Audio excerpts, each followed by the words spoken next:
The storm tore across Moonridge territory with a ferocity that rattled the trees and whipped the pack's courtyard into chaos. Lightning split the sky, illuminating the gathered wolves with jagged flashes.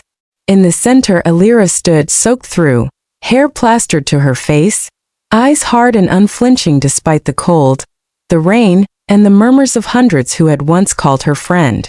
"Step forward," barked Alpha Kalen, his voice carrying over the thunder. "The council has decided." Elira's heart hammered, not from fear but from exhaustion. She had anticipated this. She had felt it in every look, every whisper, every subtle avoidance. She clenched her fists, the faint warmth of her own light flickering under her skin, hidden from all but herself. "You have no wolf bond," Kalen continued. "No bloodline. No mate. You are a liability to Moonridge. Effective immediately, you are banished." The words struck like a blade. Murmurs rippled through the pack, some sympathetic, most indifferent, a few pleased. Lyra, standing at the edge, a trembling shadow of a girl, looked away, guilt etched into her delicate features. Darian stepped forward, voice cutting through the storm. "This is madness. She saved this pack more times than you've counted, Kalen. She built the walls that kept us alive." "Darian," Kalen said, voice firm, measured. "You will stand down. The council has spoken. Orders are final." Elira's chest rose and fell, her mind a storm as fierce as the one outside. She said nothing, not because she agreed but because words could not protect her here. Instead, she bent to pick up the small bag she had packed for this inevitable night and lifted the carved wooden fox from Serena's trunk, a reminder of the healer who had raised her. Lyra finally whispered, almost inaudibly, I'm sorry, Elira." Elira's gaze softened just enough for her friend to catch a hint of forgiveness. "It's okay. You survived this storm too, didn't you?" Her voice, though faint, carried both warmth and a quiet steel. Darian's jaw tightened as he watched her disappear into the rain-drenched forest. "I'm coming for you," he muttered under his breath. "I swear I am." Years earlier, the rain and storms had not been so cruel. Serena had found her, a tiny abandoned infant shivering beneath the hollow of a birch tree. Wolves had snarled and snapped at her for daring to carry the child back to Moonridge territory. "She's just a human," one elder had said. "Leave her." But Serena had cradled her close. "She's more than you can imagine. She'll grow into a strength you can't measure in bloodlines." Elira had grown under Serena's guidance, learning herbs, healing, the forest's secret language. She had learned patience, endurance, and the quiet ways of love, though never in the form of acceptance from the pack around her. Lyra had been the first to cross the unspoken barriers, timid, curious, asking for small shared moments of laughter in the woods. Darian had been the other, fierce and blunt, unafraid to defend her from bullies and whispers, insisting that her worth was not measured in wolf bonds. Elira's childhood had been a delicate balance between love and rejection, every day a reminder that protection could come at a cost, and that even the most devoted of allies could only do so much. It was on the night of her 20th year that her gift emerged. While gathering moonwort for Serena, her fingers had begun to glow with soft golden light. Serena had gasped, eyes wide. "Keep it hidden," she had whispered. "Not everyone will understand, and some would kill for what you carry." The next morning, distant packs began vanishing. Entire forests fell silent.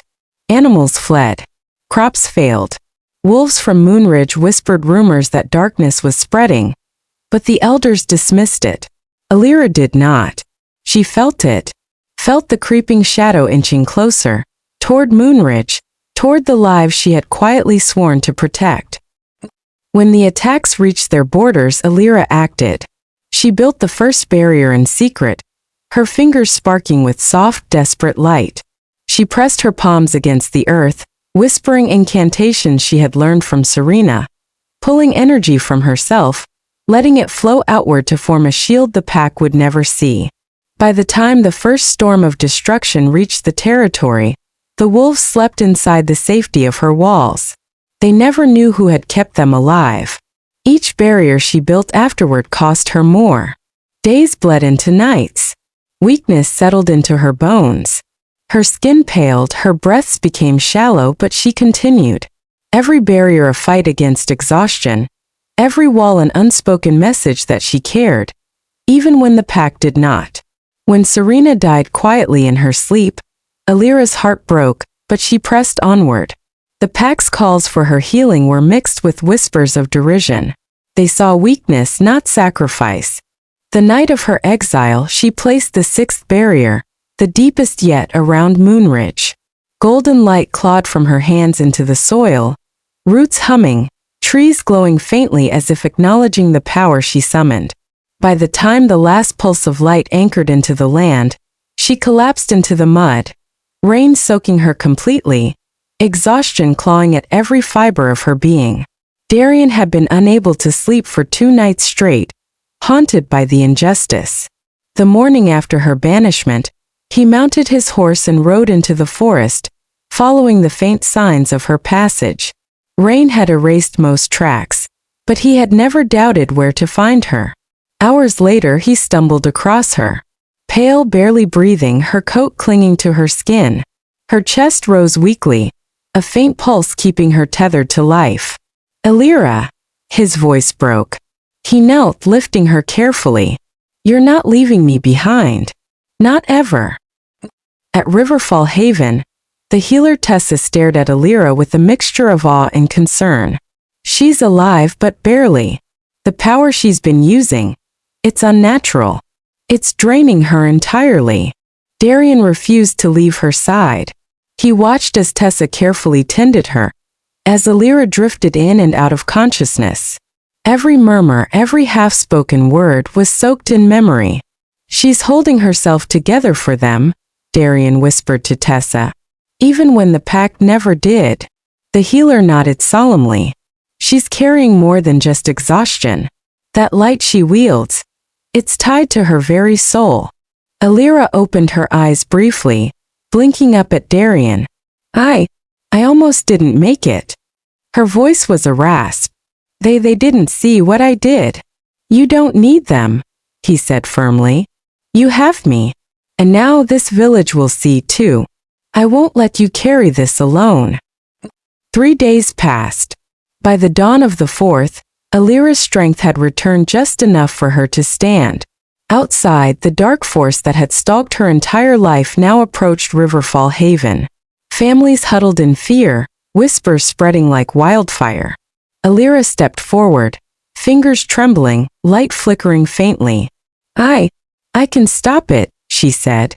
"I have to." Darian took her hand. "We'll do this together. You are not alone, not this time." The villagers formed a hesitant circle behind her, watching the soft glow grow in her palms. Children peeked through doorways, mothers clutched them, fathers stood rigid with fear, but hope shimmered beneath the worry. Elira inhaled deeply, closing her eyes and raised her hands. Light flared brighter than the sun breaking through storm clouds, racing across the earth in a web of energy, roots, and soil vibrating beneath its force. The darkness struck, a wave of shadow meeting her glow. The clash lit the skies with arcs of raw energy, wind howling around the village as the barrier held, immovable. Her body quivered, her vision blurred. Darian caught her as she fell, wrapping her in his arms. "You did it," he whispered fiercely. "You saved them all." Elira's lips curved faintly, her energy dimming but her spirit unbroken. "No, I didn't do it alone," she murmured. I am not alone anymore." The village elder knelt beside her, trembling. "We owe you everything. I don't even know how to thank you." Elira smiled softly, fingers brushing the elder's hand. "Call me Elira. That is enough." Whispers spread among the villagers. "Guardian, savior, protector." But she simply closed her eyes, letting the gentle hum of the barrier remind her that her worth was not measured in titles, but in the lives she had preserved. Later that night, beside the quiet warmth of a fire, she watched the golden barrier shimmer across the settlement. Darien finally admitted what he had carried in silence for years. I should have said it sooner. I've loved you, Elira. Her laugh was soft, almost teasing but filled with warmth. I knew. The world outside the barrier was still dark, still dangerous, but inside there was peace. Elira allowed herself to belong, not to Moonridge, not to anyone who had rejected her, but here with those who chose her. And as the night deepened, the hum of the barrier pulsed like a heartbeat, steady, unwavering, a testament to the power of love, sacrifice, and the light she carried inside her. Morning broke with a trembling light, spilling over Riverfall Haven. Elira's fingers still glowed faintly, the golden residue of her magic anchoring the barrier into the soil.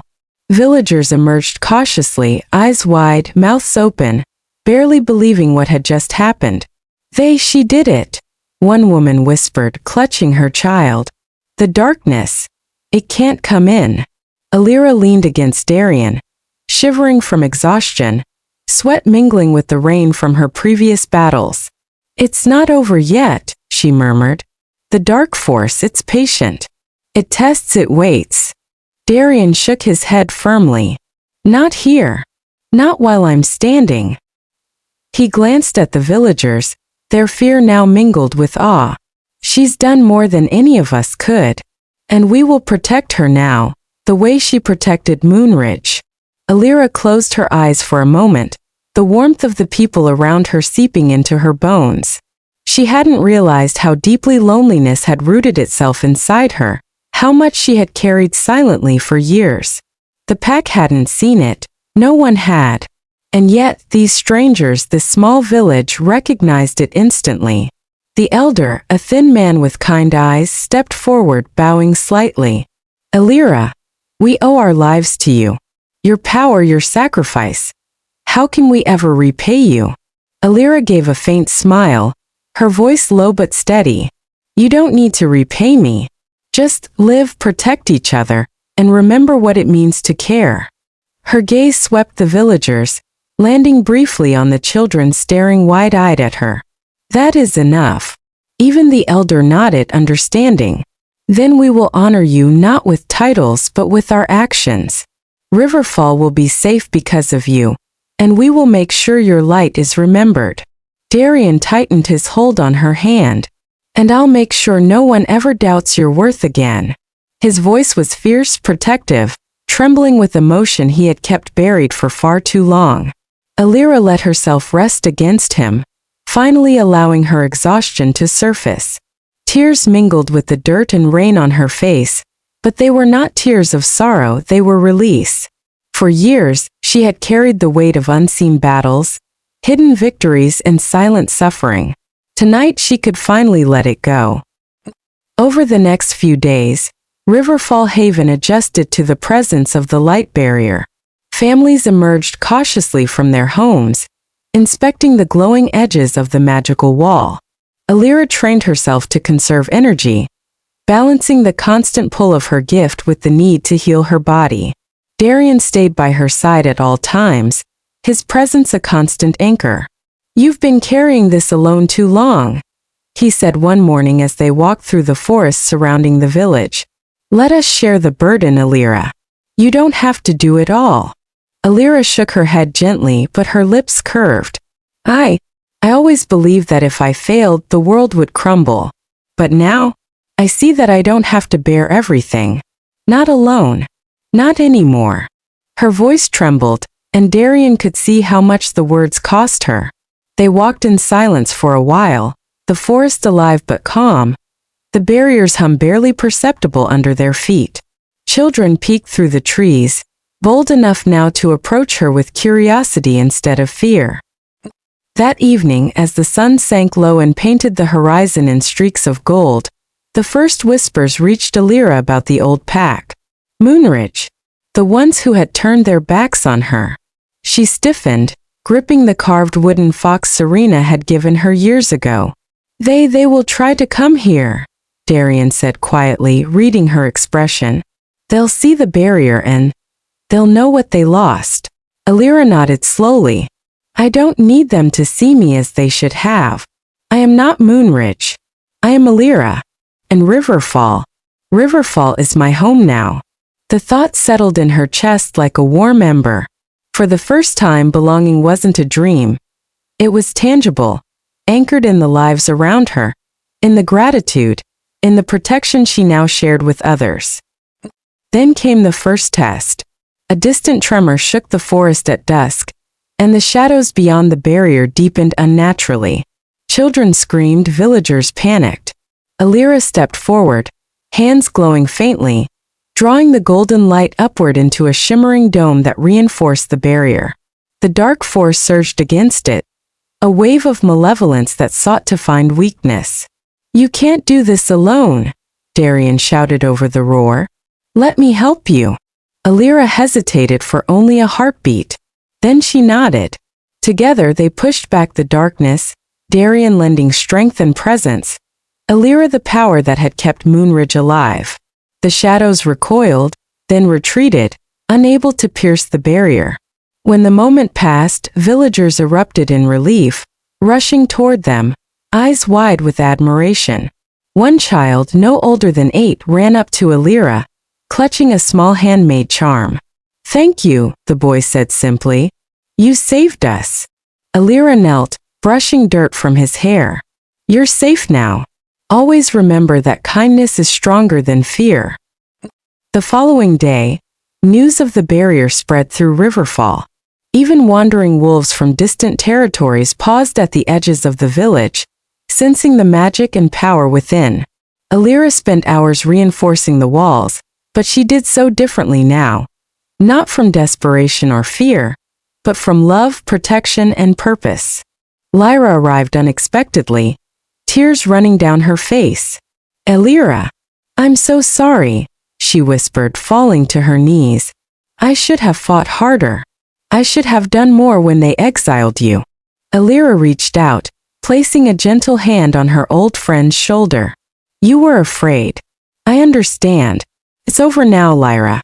We have a chance to build something new together. You can start again here." The weight of forgiveness hung in the air, and Lyra wept openly, relief washing over her as Elira held space for her. As days turned to weeks, Elira and Darian became inseparable. He trained quietly with the villagers, learning to help her defend the barrier, while she healed and strengthened her own connection to the land. One evening, after reinforcing a new section of the wall, Darian finally spoke the words he had long held back. "Elira, I have loved you for years. Every time you were hurt, every time you carried the weight alone, I felt it in my chest. I've been too afraid to say it, but I can't anymore." Elira laughed softly, a sound like wind through autumn leaves. "I knew," she said. "I always knew." She reached for his hand, holding it tightly. "And now you don't have to be afraid either. We carry it together." They stood there, side by side, watching the golden hum of the barrier pulse gently across the village. For the first time, Elira felt peace, not because the darkness was gone, but because she had found home and belonging on her own terms. Night fell, and the forest around Riverfall seemed alive with whispers. Some wolves had followed the barrier from Moonridge, curious, hesitant, unsure. They lingered at the edges, sensing the power, the difference. Elira's chest tightened. She had once carried them, protected them, loved them, and they had rejected her. But she let it go. The barrier hummed beneath her fingers, the golden light flowing steadily, unwavering. This was her choice, her family now, and they had chosen her too. "Darian," she said softly, voice steady despite the tears in her eyes, "I am no longer just the healer of Moonridge. I am Elira, and this is where I belong." He nodded, his thumb brushing across her hand. "Then we'll make sure everyone knows it. No one will doubt your worth again." Days later, the villagers held a small ceremony. Children hung charms along the edge of the barrier, villagers placed offerings of thanks at its base, and the elder whispered prayers of gratitude. Elira watched quietly, Darian beside her, feeling something she had never felt before. Pride in herself, in the lives she had protected, and in the love she now had to share ***. The barrier pulsed faintly, a heartbeat of gold steady alive. Outside it, the shadows waited, patient, but unable to breach what Elira had built. Not from fear, but from sacrifice, care, and unwavering love. That night, as she rested beside the fire, Darian finally fell asleep, head against her shoulder. Elira stared at the glowing edges of the barrier, feeling the warmth of life thriving inside it. Her chest rose slowly. She whispered softly, "This is home. This is ours." And in that moment, she knew the darkness, the rejection, the pain of years past. They were all behind her. The light she carried would endure, and so would she. If you've been captivated by Elira's journey, make sure to subscribe for more adventures, comment your favorite part of the story, and like the video to help share the magic.